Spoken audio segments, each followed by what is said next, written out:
Gagamit tayo guys ng cooking oil sa ating lulutuin na recipe sa ngayon.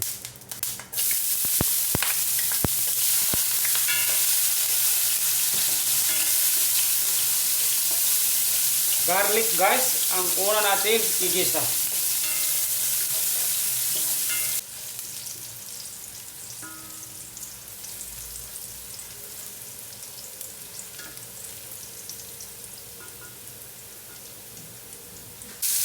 Onion ang susunod.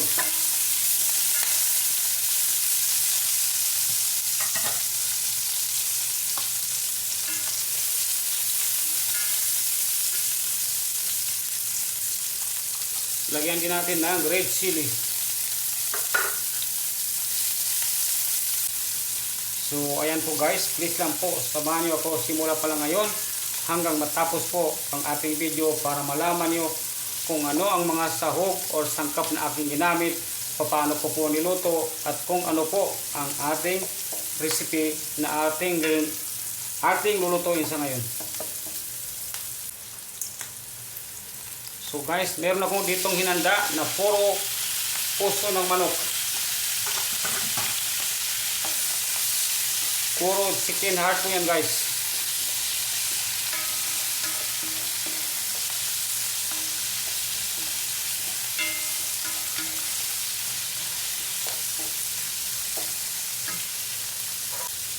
Maglagay po tayo ng salt to taste.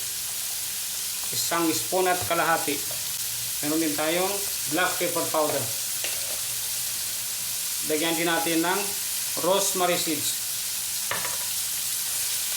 So ngayon pa lang guys, ay ilagay na po natin ang mga pampalasa para lalong mag-absorb ang lasa ng ating mga ginamit na pampalasa.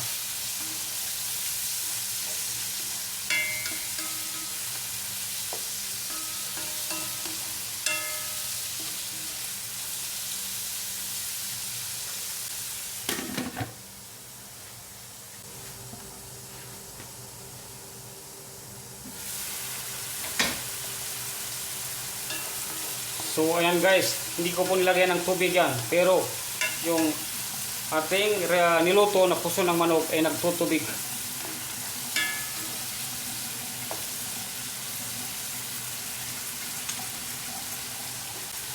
So ito guys, lagyan natin ng ampalaya.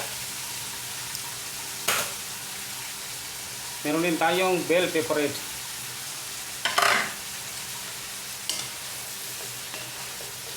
Kaya guys, sinabi ko kanina na samahan nyo ako simula umpisa hanggang matapos ang ating video para malaman nyo ang mga sangkap na aking ginamit kung paano ko po niluto ang ating recipe sa ngayon. So hindi pa yan tapos guys, meron pa tayong idagdag na mga sangkap na ating gagamitin sa ating recipe na lulutuin.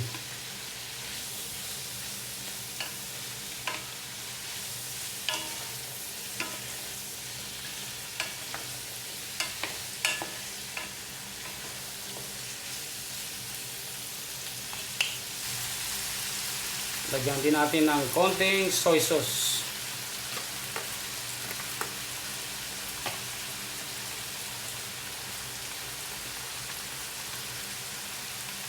Meron ding oyster sauce.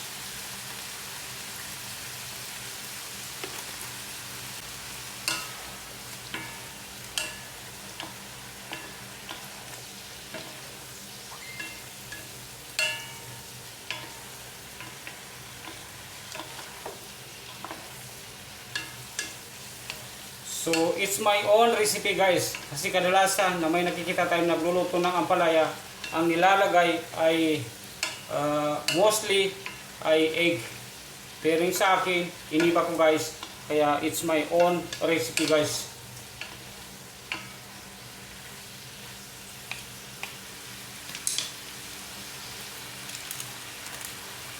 Lagyan din natin ng magic sarap.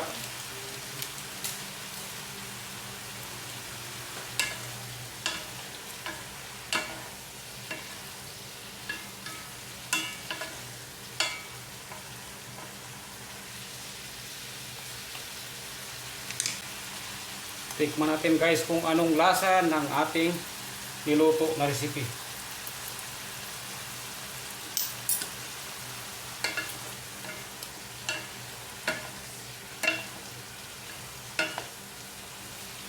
Panalo guys, wala po kang masabi. So please, ang masasabi ko lang guys, try nyo lutuin ang ganitong klaseng recipe para malaman nyo ito pala ang lasa. Sobrang sarap.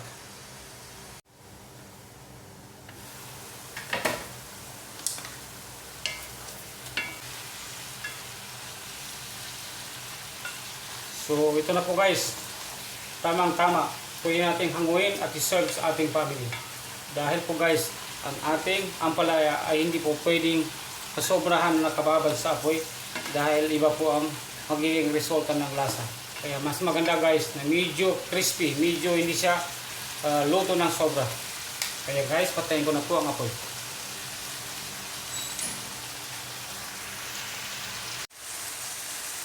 So guys, ayan na po ang final outcomes ng ating niluto na recipe sa ngayon na ginisang ampalaya na may puso ng manok. So please lang po guys, pag nagustuhan nyo ang ating recipe sa ngayon, paki-comment, like, and share lang po. At siyempre, paki-follow or subscribe. At huwag lang po kalimutan pindutin ang notification bell para po sa mga susunod nating videos ay ma-update po kayo kagad. So guys, kain na po tayo and thank you for watching.